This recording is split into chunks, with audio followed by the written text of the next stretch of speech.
I'm Tom Cooper, Executive Director of Sandestin Owners Association, and you're watching Tom Talks. On today's episode, we're going to talk about this year's election just very briefly. We're going to call this the Board Election Process 2.0. We did a Tom Talks on the election process back in September prior to the election. So we're just going to give you a recap of how the 2023 election went. Just as a reminder, the makeup of the board is 9 members. There's 6 homeowner members. Those are the Class A, and there's 2 Class B commercial representatives. The developer, or the declarant, as it's stated in the declaration, holds 1 seat, and that seat is appointed annually in perpetuity. Of the 9 directors, there's 4 officers. There's the president, the vice president, the secretary, and the treasurer. And these are elected by the directors at the start of the board year, which in this case was November 1st of this year. Your president is Melissa Cox from Baytown Avenue. Vice president is Jeff Kelly from Tivoli. Your secretary is Graham Russell, who owns multiple units from the Grand and in Villa Lago.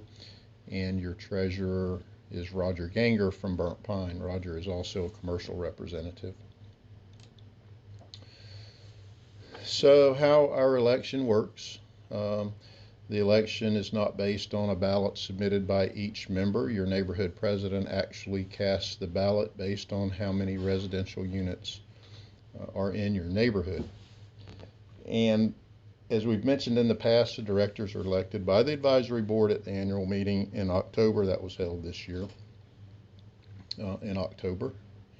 And the advisory board representatives cast as many ballots or as many votes as there are units in the community that are in good standing. So if you owe the SOA assessments, you're not in good standing.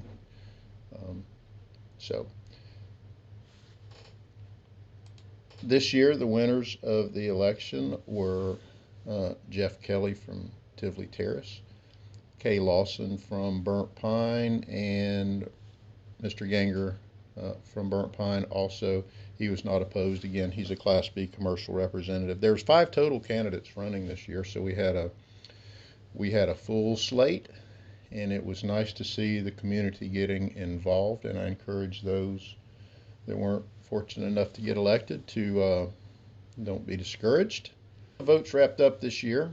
The election included 83 votes that we received that was determined by the election and the vote count committee were deemed invalid. And that means for some reason, i.e. the ballot was improper, meaning that it arrived too late.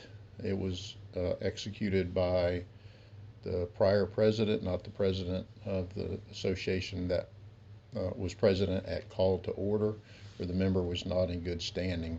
So if you look at the numbers over the years, this is from 2019, 13% were not cast in 19, 20, 20. There was 18%. Last year in 2022 was the highest year of those 4-year period, and we had 15 that was not cast this year. And these numbers, by the way, there was no need for an election in 2021. That's why that year's missing. We had 2 candidates for 2 available seats.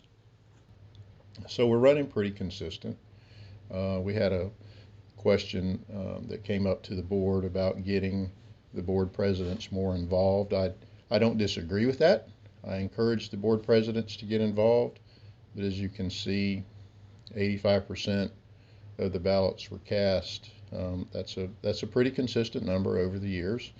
We would like to see 100%, obviously, but we're not always going to get there for various reasons. But If you're a president, be in the know, get involved, and make sure that you engage your neighborhood members to give you their opinion and provide input. So how do you get involved in the election process? Is, like I said, the election happens every year at the SOA. On occasion, we only have the same number of candidates that we have seats open, so there's nobody running opposed, or there's nobody available to have an election, so there's no need for an election. But when there is an election, your voice is important. So make sure you educate yourself on the candidates. Reach out to your association president and encourage them to do the same, and make sure that they do in fact cast a ballot. As always, the SOA needs you. We have many board members that serve tirelessly to help build this community, and there's a lot of time involved. If you want to make time involved between association meetings, committee meetings, interaction with staff, we need you. So we encourage you to get involved. That's going to conclude the election 2.0. If you have any questions, please give us a call here at the SOA. And as a reminder, if you have a topic that you would like for us to discuss on Tom Talks, please don't hesitate to reach out to us. And have a great day.